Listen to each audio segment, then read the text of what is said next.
Puji Tuhan, selamat sore jemaat yang kekasih dalam nama Tuhan Yesus Kristus. Tiba saatnya pada sore hari ini kita akan memulai ibadah kita. Saya undang jemaat untuk bagian berdiri. Kita mau angkat pujian kita yang mengatakan, kasih Allahku sungguh telah terbukti.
Mari kita berdoa. Segala puji, hormat kami kembalikan kepadamu Tuhan. Pada sore hari ini sungguh kami mengucap syukur sebesar-besarnya kepadamu, karena Engkau sudah memelihara kami dari hari ke hari Tuhan, sampai saat ini kami kembali boleh beribadah. Kami boleh ya Tuhan berkumpul memuji dan membesarkan nama-Mu. Karena itulah yang menjadi kesukaan kami Tuhan, supaya kami boleh menyenangkan hati-Mu dan menyatakan bahwa kami mengasihi Engkau Tuhan dengan segenap hati kami. Terima kasih Bapa, terima kasih Tuhan buat kasih setia-Mu yang selalu dan selalu menyertai kami Tuhan. Tidak habis-habisnya, tidak ya Tuhan Yesus Tidak terukur Tuhan, kasih setiamu dalam kehidupan kami. Terima kasih Bapa untuk hari ini, kalau kami boleh beribadah, kiranya Engkau ada bersama dengan kami. Engkau mengurapi kami sekalian dengan kuasa-Mu Tuhan, baik yang melayani maupun yang dilayani. Kami semua boleh mendapat berkat dari Engkau. Terima kasih Bapa. Kami usir dan kami patahkan segala kuasa-kuasa kegelapan yang mengganggu pekerjaan-Mu. Biarlah hanya Roh Kudus-Mu Tuhan yang bekerja. Terima kasih, di dalam nama Tuhan Yesus Kristus kami berdoa dan mengucap syukur. Haleluya, amin. Selamat sore saudara-saudara dan selamat kita beribadah dalam nama Tuhan Yesus Kristus. Silahkan duduk. Saya ingin menyampaikan sedikit, bukan pengumuman ya, tapi himbauan. Jadi memang di kita nih ada banyak yang sudah lanjut usia. Tapi buat kami tidak masalah untuk kita datang beribadah kepada Tuhan karena kita tahu bahwa Tuhan ada dan Tuhan akan menolong kita. Tapi untuk kita tetap menjaga apa ya saudara-saudara, peraturan. Jadi tetap pakai masker. Dan kalau memang saudara turun dari angkot dari mana, saudara cuci tangan. Supaya memang kita boleh menjaga kebersihan dan kita dilindungi Tuhan. Puji Tuhan. Tuhan, kita mau angkat pujian kita yang mengatakan Immanuel. Terasa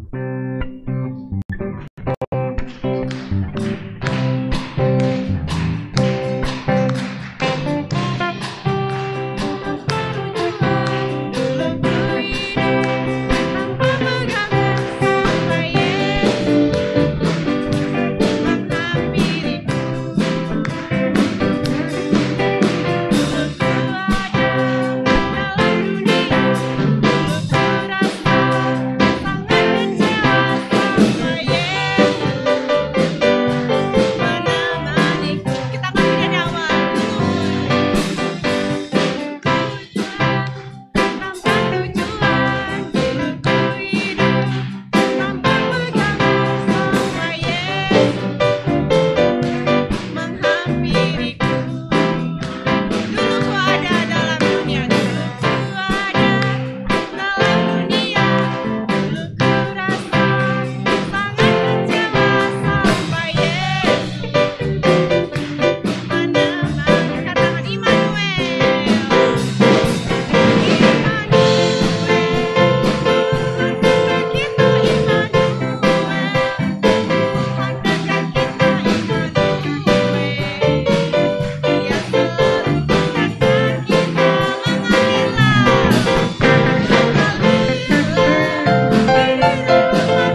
Allah kita adalah Immanuel. Puji Tuhan, jemaat saya undang untuk bangkit berdiri. Kita mau sambung pujian kita yang mengatakan berjalan bersama Dia.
Sidang jemaat saya persilakan untuk duduk kembali.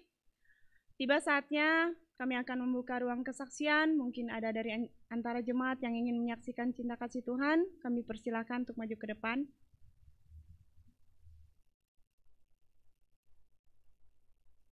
Baiklah, kalau tidak ada, mari kita siapkan hati dan pikiran kita. Kita akan mendengarkan kebenaran firman Tuhan. Kita mau mempersiapkan hati kita, kita mau angkat pujian kita, kasih Yesus indah dalam hidupku.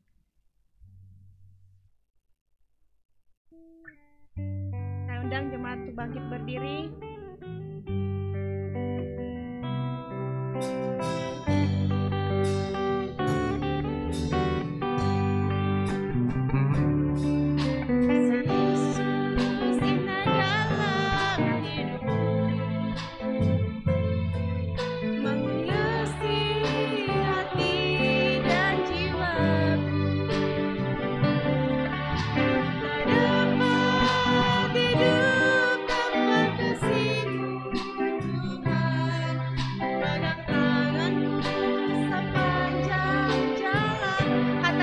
Kasih Yesus indah, kasih Yesus indah dalam hidupku, menghiasi hati dan jiwaku. Ku tak dapat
Doa firman Tuhan dengan kasih Kristus, saya minta Ibu Pendeta Helga Awandatu membawa kita dalam doa.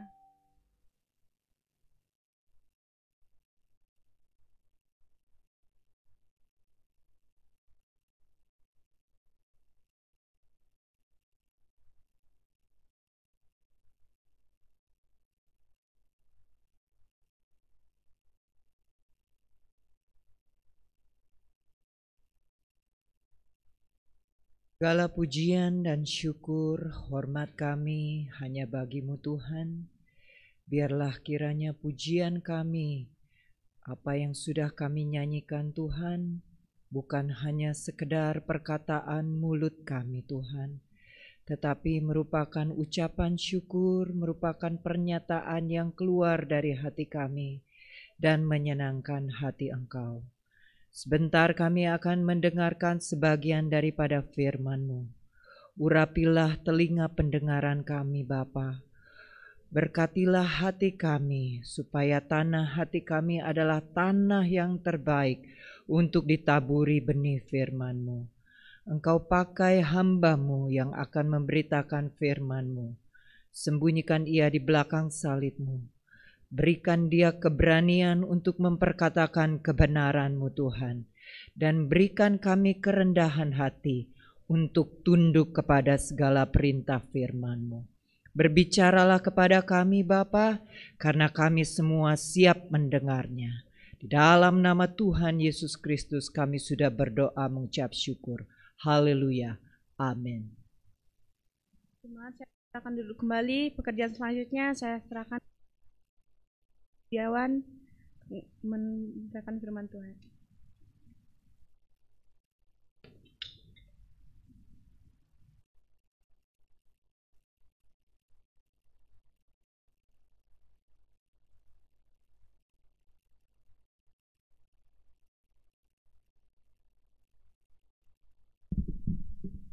Puji Tuhan, salam sejahtera dalam kasih Tuhan kita Yesus Kristus.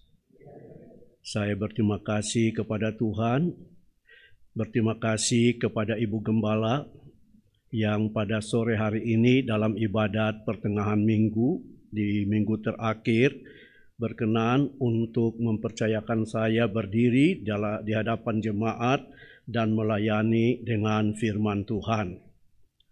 Pada saat ini kita masih pada tema mengasihi Tuhan. Dan saya senang dengan hal yang baru di dalam jemaat, karena bagi kita 1 bulan firman Tuhan mengarah kepada satu tema. Supaya apa?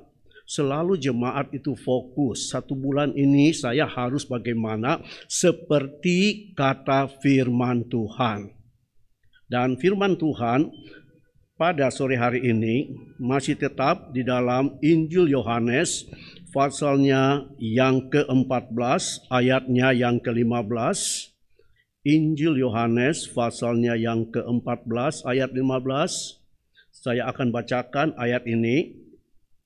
Jikalau kamu mengasihi aku, kamu akan menuruti segala perintahku.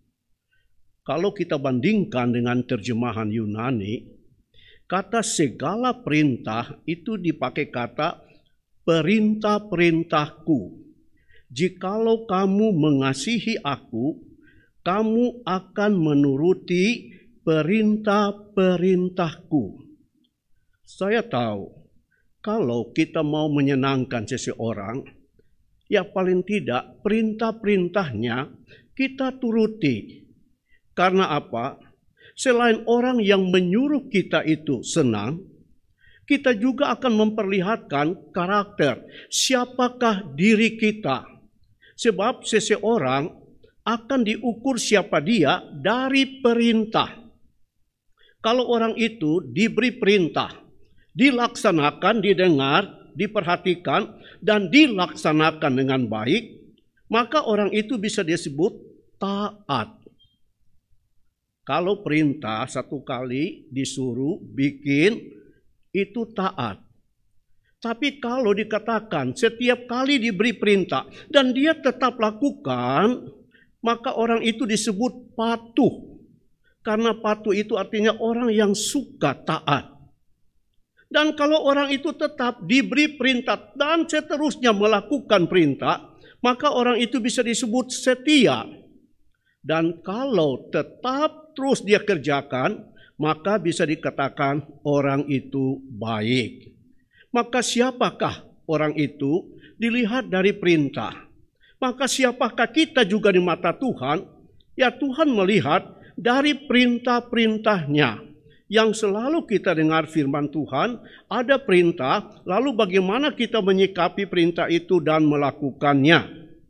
Kemarin saya disuruh bawa alat printer ke tempat servis, karena alat ini sudah tidak mau lagi dengar perintah. Biasa kalau mau di print, tinggal dipencet, dia dengar-dengaran. Tek-tok, tek-tok, tek-tok, tek-tok. Enak banget. Tak, tak, tak, tak. Datang waktunya. Tak, embung. Dipencet lagi, embung. Cuma lampunya aja, tik, tuk, tuk. Embung. Aduh, itu kalau nggak sabar dibanting aja itu alat ya. Tapi ya sayang, duit. Maka dia dibawa ke tempat servis untuk diservis, diperbaiki. Saya rasa kalau kita juga Tuhan perintah, gak mau dengar-dengaran, bung, Tuhan bilang ku servis kau, ku pegang telingamu, ku jewer. Nah itu jangan sampai terjadi.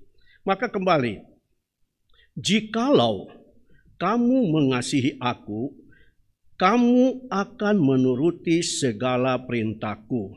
Ayat ini diawali dengan kata penghubung, yaitu jikalau. Kata jikalau, kata penghubung yang dalam kata Yunani itu dipakai kata ean.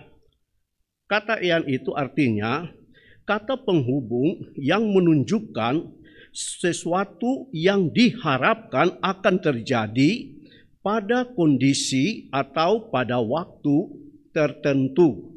Jikalau. Salah satu contoh, kalau kita lihat di dalam Ulangan, ini hukum baku Alkitab. Hukum baku Alkitab selalu diawali dengan kata penghubung ini. Ulangan pasal 28 ayat 1, kalau kita lihat Ulangan 28 ayat 1. Nah, untuk PL ini dipakai kata jika. Jika engkau baik-baik mendengarkan suara Tuhan Allahmu dan melakukan dengan setia segala perintahnya yang kusampaikan kepadamu pada hari ini, maka, nah itu sudah bakunya, jika maka Tuhan Allahmu akan mengangkat engkau di atas segala bangsa di bumi. Bandingkan dengan ayat 15, kita lihat ayat 15 dalam arti negatifnya. Tetapi jika engkau tidak mendengarkan suara Tuhan Allahmu dan tidak melakukan dengan setia segala perintah dan ketetapannya yang kusampaikan kepadamu pada hari ini, maka ini yang tadi akan datang nanti. Segala kutuk ini akan datang kepadamu dan mencapai engkau. Maka di dalam tema sebulan ini yang sudah berakhir saat ini, Injil Yohanes pasal 14 ayat 15 diawali dengan kata jikalau, jika, yaitu ean, kata penghubung yang menunjukkan sesuatu yang diharapkan akan terjadi pada kondisi atau pada waktu yang tertentu. Jika kita mendengar perintah, mitzwa, kata Ibrani perintah itu mitzwa, yang artinya perkataan yang bermaksud menyuruh untuk melakukan sesuatu. Jika kita mendengar perintah, mitzwa, perkataan yang bermaksud menyuruh kita untuk melakukan sesuatu, maka ayat ini katakan itu tandanya kita mengasihi Tuhan. Mengasihi itu artinya menyenangkan. Kita suka nyanyikan pujian ya. Menyenangkanmu, senangkanmu, Hanya itu kerinduan. Kalau mau menyenangkan Tuhan, Tuhan bilang, apa yang kuperintahkan, kalian dengar dan lakukan. Itu menyenangkanku. Tapi kalau saudara yang ke gereja, dengar firman dan tidak melakukannya, jangan nyanyi menyenangkan. Menyebalkanku. Nah, itu ganti aja, menyebalkanku. Nah, kalau saudara bikin Tuhan sebal, itu tanda-tandanya gak bagus.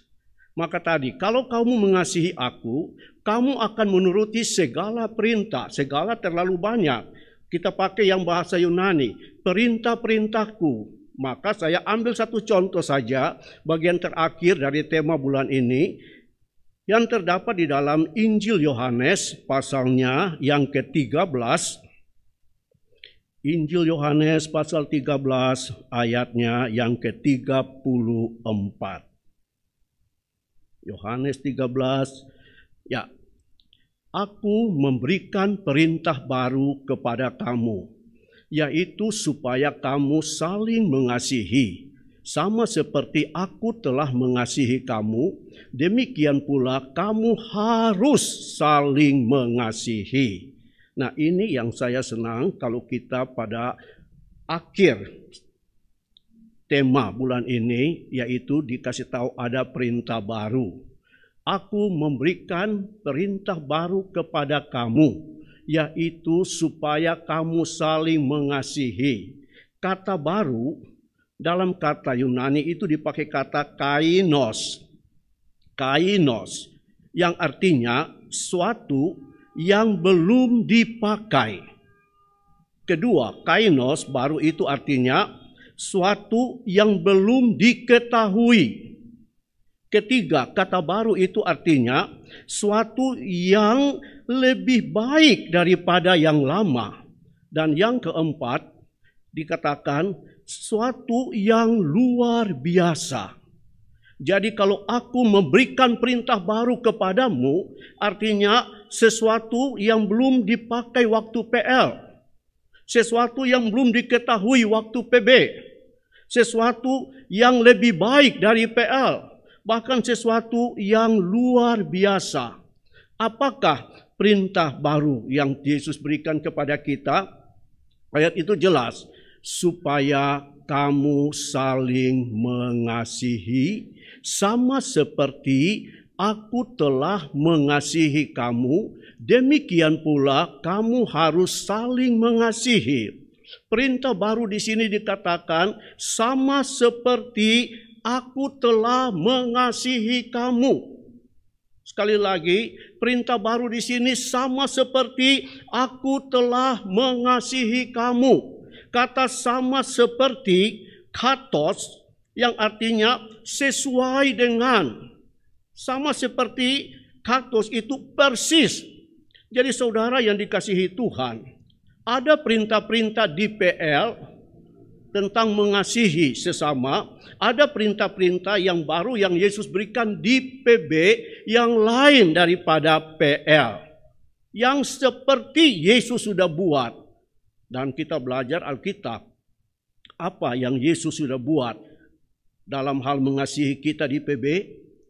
Yesus telah datang ke dalam dunia. Dia adalah pribadi Allah. Dia memiliki karakter sifat Allah. Dia memiliki kasih untuk mengasihi. Dan kasih yang Yesus pakai, dia tidak mengasihi seperti di PL. Kalau di dalam PL, Imamat, pasalnya 19 ayat 18, hanya mengajarkan, kasihilah sesamamu, sebangsamu, sekeluargamu, yang lain jangan. Mau mengasihi kata storge, ya kasihilah sesama keluarga. Tetangga enggak usah aja. Mau mengasihi sesama dalam kata pileo, persahabatan, ya sesama kita. Yang lain mah jangan. Tetapi Yesus bawa yang baru. Waktu Yesus datang ke dalam dunia, dia tidak mengasihi sesama dalam arti seperti yang tadi. Tetapi sesama manusia di situ termasuk orang-orang berdosa. Orang-orang yang tadi menyebalkan dia, orang-orang yang tadi membuat dia sakit hati, tetapi Yesus datang. Dia makan bersama orang berdosa, dia ada di rumah orang berdosa. Walaupun Farisi ahli Taurat mengecam dia, mencela dia, tapi dia mengasihi orang berdosa. Itulah perintah yang baru. Kita harus mampu mengasihi orang yang menyebalkan kita. Amin. Ada amin? Coba kita lihat di dalam contoh Matius pasalnya yang kelima, ayatnya yang ke-43 sampai 48. Kamu telah mendengar firman, kasihilah sesamamu manusia dan bencilah musuhmu. Terus, tetapi aku berkata kepadamu, kasihilah musuhmu dan berdoalah bagi mereka yang menganiaya kamu. Terus, karena dengan demikianlah kamu menjadi anak-anak Bapa yang di surga, yang menerbitkan matahari bagi orang yang jahat dan orang yang baik, dan menurunkan hujan bagi orang yang benar dan bagi orang yang tidak benar. Terus, apabila kamu mengasihi orang yang mengasihi kamu, sekali lagi, apabila kamu hanya mengasihi orang yang mengasihi kamu, apakah upamu? Bukankah pemungut cukai atau orang berdosa yang tidak mengenal Allah juga berbuat demikian? 47. Dan apabila kamu hanya memberi salam kepada saudara-saudaramu saja, apakah lebihnya daripada perbuatan orang-orang lain? Bukankah orang-orang yang tidak mengenal Allah pun berbuat demikian? Ayat berikut. Karena itu, haruslah kamu sempurna sama seperti Bapamu yang di surga adalah sempurna. Ini yang saya katakan luar biasa. Ada perintah baru. Kita harus mengasihi sesama manusia. Dan manusia itu apakah dia teman kita, apakah dia sahabat kita, apakah dia orang yang membenci saya, apakah dia orang yang menyakiti saya. Firman Tuhan katakan kepada orang itu pun kita harus mengasihi. Itu menunjukkan siapakah karakter kita dalam tingkat kerohanian.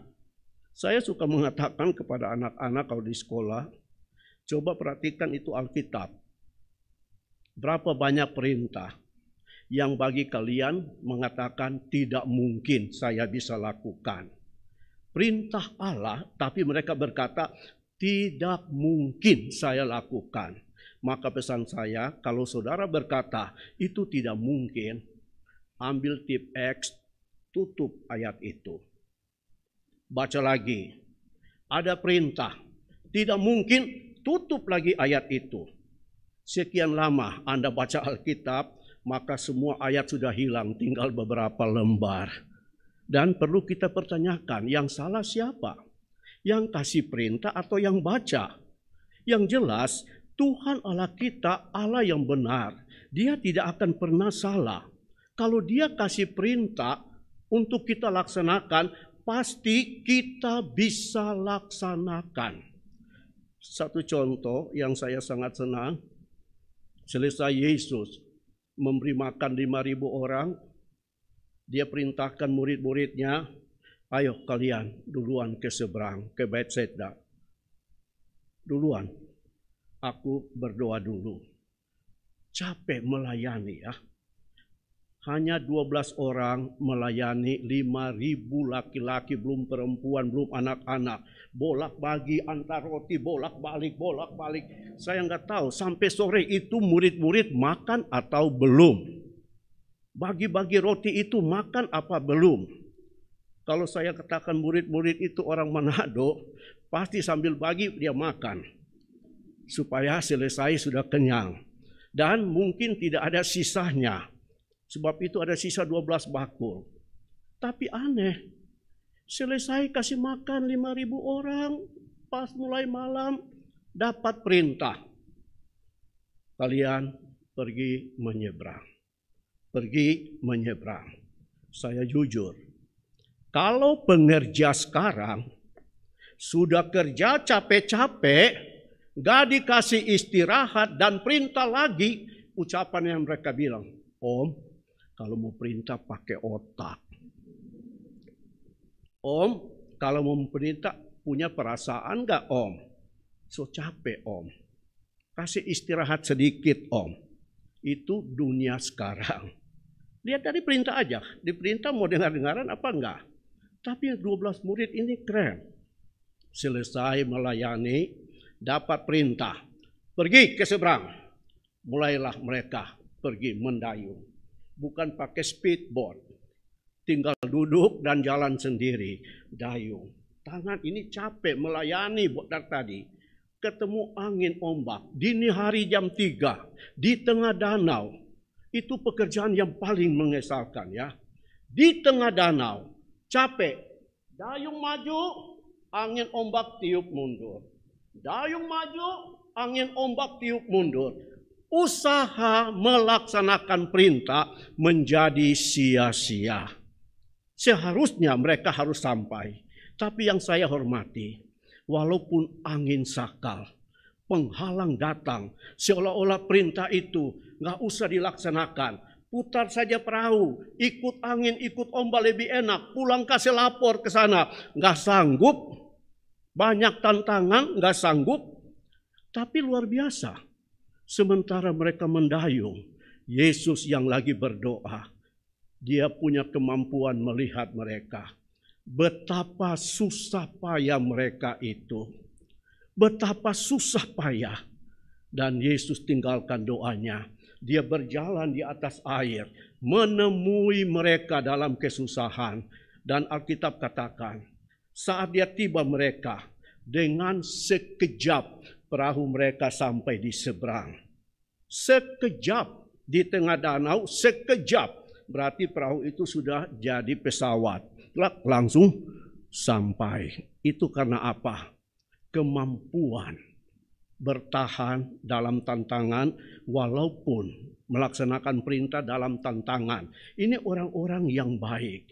Diberi perintah, kena tantangan, hantam aja dan pasti jadi. Jelas Tuhan pasti tolong. Tuhan pasti tolong.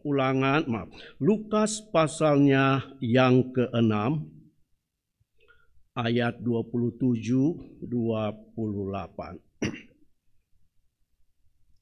Tetapi kepada kamu yang mendengarkan aku berkata, kasihilah musuhmu, berbuatlah baik kepada orang yang membenci kamu.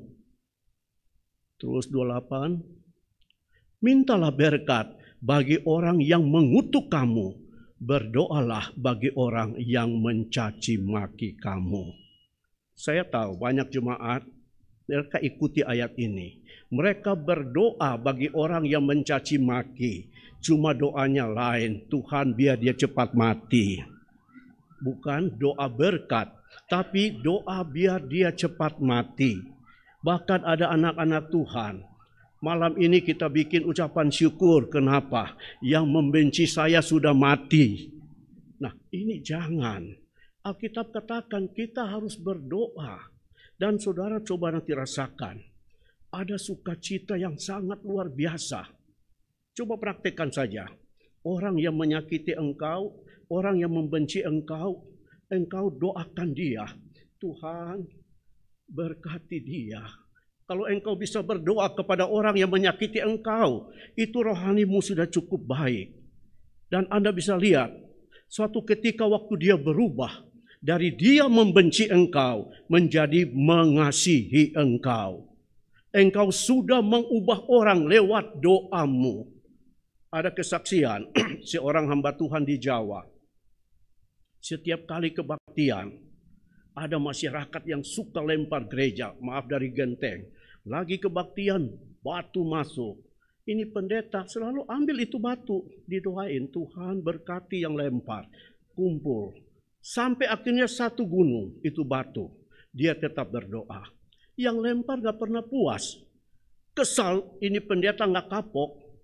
lagi khotbah, pas doa berkat, masuklah mereka. Itu pendeta dilempar pakai batu. Dia ambil itu batu, dia berdoa. Dan tidak lama, minggu depan, si pelempar yang menjadi tokoh masyarakat, papa dan anak, sudah ada di dalam gereja ikut kebaktian. Mereka ada kebaktian. Dan anehnya, kalau papa di dalam kebaktian, anaknya bilang, "Papa, saya jaga keamanan di luar." Kalau saya kebaktian, papa jaga keamanan di luar. Itu karena apa? Mendengar firman Tuhan, doakanlah orang yang membuat engkau susah. Kasihilah musuh-musuhmu. Saudara akan bertanya, apa bisa? Apa bisa? Kita lihat kepada Yohanes pasal 14 ayat 16.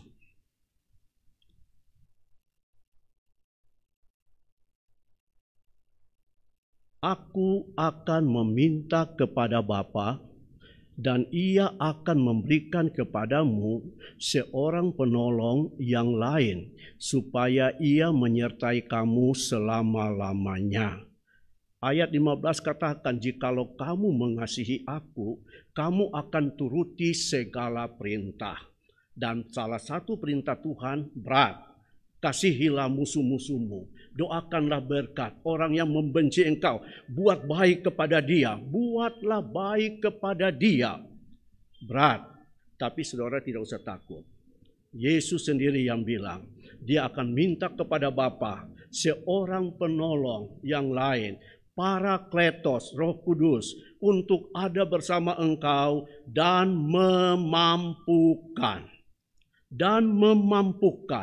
Maka kalau kita mau lakukan firman Tuhan, apa yang diperintahkan, saya yakin Yesus minta kepada Bapa penolong Roh Kudus. Dan kalau kita ada di dalam pimpinan Roh Kudus, yang akan dihasilkannya adalah buah roh. Apa itu buah roh? Buah roh bisa saya katakan adalah karakter, sifat-sifat Allah. Buah roh itu karakter, sifat, kasihnya Allah. Dimulai dari penguasaan diri. Kedua ada kelemah lembutan. Ketiga ada kesetiaan. Keempat ada kebaikan. Kelima ada kemurahan. Keenam ada kesabaran. Ketujuh ada damai sejahtera. Kedelapan ada kasih, sukacita. Dan kesembilan ada kasih. Dan bila buah roh ini kita pindah kepada 1 Korintus pasal 13 ayat 4 dan berikut, itu disebut adalah definisi dari kasih agape. Coba kita lihat 1 Korintus pasal 13 ayat 4 mulai. Kasih itu sabar, kasih itu murah hati, ia tidak cemburu, ia tidak memegahkan diri dan tidak sombong. 5. Ia tidak melakukan yang tidak sopan dan tidak mencari keuntungan diri sendiri. Ia tidak pemarah dan tidak menyimpan kesalahan orang lain. 6. Ia tidak bersuka cita karena ketidakadilan tetapi karena kebenaran. 7. Ia menutupi segala sesuatu, percaya segala sesuatu, mengharapkan segala sesuatu, sabar menanggung segala sesuatu. Ini definisi kasih agape. Dan saya yakin kalau kita mau lakukan firman Tuhan, Yesus bilang, aku minta kepada Bapa penolong untuk engkau supaya engkau mampu melakukan perintah-perintahku. Dan kalau kita hidup dengan pimpinan roh, kita akan menghasilkan buah roh. Dan buah roh itu kalau kita pakai di dalam penerapan kasih, maka itu disebut adalah kasih agape. Yang dimulai dengan pertama adalah sabar. Sabar itu dipakai kata makrotumeo, yang artinya bersabar hati, tahan diri, tidak mudah marah, sabar terhadap orang yang menyusahkan kita. Ini yang membuat kita bisa mendoakan mereka. Kedua disebut kasih itu murah hati. Artinya dipakai kata Yunani itu kresteumai, yang artinya baik hati, penuh dengan tindakan yang baik, dan selalu ada kebaikan yang dinyatakan. Dan seterusnya kita lihat tidak cemburu, zelo, artinya tidak ada iri hati, tidak ada benci satu dengan yang lain, tidak ada dengki. Demikian juga tidak memegahkan diri, perpereomai, artinya tidak menyombongkan diri, tidak suka membual, tidak memegahkan diri. Berikut dikatakan tidak sombong. Ada berikut tidak melakukan yang tidak sopan, artinya tidak melakukan perbuatan yang buruk dan tidak melakukan perbuatan yang tidak pantas dan seterusnya. Maka saudara yang dikasihi Tuhan, firman Tuhan pada sore hari ini mengatakan kepada kita, mengajar kepada kita, kalau kita mau mengasihi Tuhan, mau menyenangkan hati Tuhan, coba dengar perintah Tuhan, pesan Tuhan. Kasihilah musuh-musuhmu. Doakanlah berkat untuk mereka. Doakanlah berkat. Saudara tidak pernah tahu, cukup saudara berkata, Tuhan berkatilah dia yang membenci saya. Nanti saudara lihat keajaiban terjadi. Kalau engkau sudah berdoa untuk musuhmu, Tuhan dengar doamu. Tuhan akan ubah hatinya. Tuhan ubah kepikirannya. Dari yang membenci engkau, dari yang menyebalkan engkau, Tuhan bisa ubah menjadi pribadi yang sangat menyayangi engkau. Dan saudara bisa menciptakan segala lingkungan yang baik kalau engkau biasa melakukan hal-hal yang sudah diperintahkan Tuhan. Dan tadi sudah kita lihat jelas, kalau kita mau melakukan perintah Tuhan, mengasihi Tuhan, dampak jelas ayat 21 dari Injil Yohanes pasal 14, kita lihat ayat 21. Barang siapa memegang perintahku, artinya tadi yang Tuhan sudah kasih perintah dan dia pegang perintah itu dan tetap melakukannya, dialah yang mengasihi aku. Dan barang siapa mengasihi aku, ia akan dikasihi oleh Bapa-Ku, dan aku pun akan mengasihi dia, dan aku akan menyatakan diri kepadanya. Saudara bisa melihat manifestasi Yesus akan nyata di dalam kehidupan orang-orang yang mengasihi Tuhan. Orang yang mengasihi Yesus. Yesus itu adalah anak yang dikasihi Bapa. Kalau saudara mengasihi anak yang dikasihi Bapa, maka Bapa pun akan mengasihi kita. Bapa akan mengasihi. Ayat 23 bagian terakhir. Ayat 23. Jawab Yesus, jika seorang mengasihi aku, ia akan menuruti firman-Ku, dan Bapa-Ku akan mengasihi dia, dan kami akan datang kepadanya dan akan diam bersama-sama dengan dia. Tidak pernah rugi. Kalau kita mau dengar firman Tuhan, dengar perintah Tuhan, kita lakukan. Kita akan bisa membuat Yesus itu nyata selalu dalam hidup kita. Kita bisa menarik kasih Bapa kepada hidup kita. Bahkan bukan hanya menarik kasih Bapa, tapi mereka mau tinggal bersama-sama dengan kita. Tuhan memberkati kita. Pemusik bisa tampil ke depan.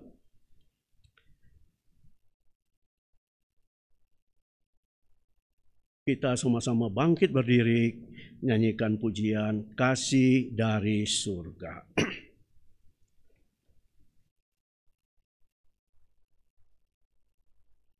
Sementara nyanyikan pujian ini, mimbar saya serahkan kepada Bapak Onesimus sebagai wakil gembala.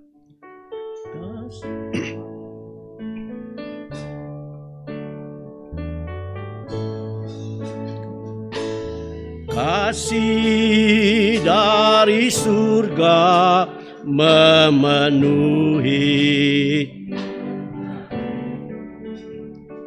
Silakan Bapak Onesimus.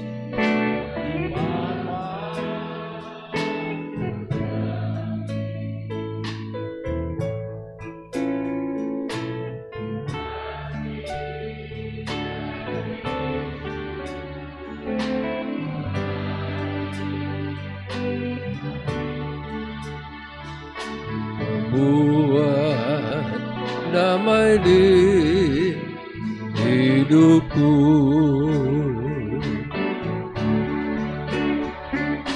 mengalir kasih dari tempat tinggi, mengalir kasih dari tata Allah Bapa, mengalir, mengalir, mengalir dan mengalir. Saya minta Bapak Nelson dan ke depan untuk berdoa. Memenuhi hidupku.